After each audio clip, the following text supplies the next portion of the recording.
من نمیدونم شما به چیت مینازی، ولی من سعی کردم بنازم به چیزی که وقتی این لباس تن من هست بتونم مردم خودم رو درک کنم.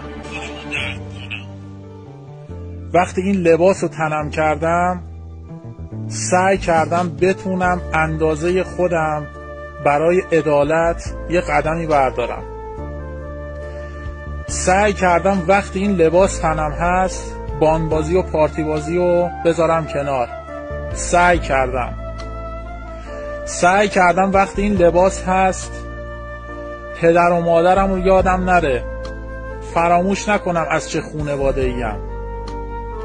سعی کردم وقتی این لباس رو تنم میکنم صدای مظلوم به گوش من برسه.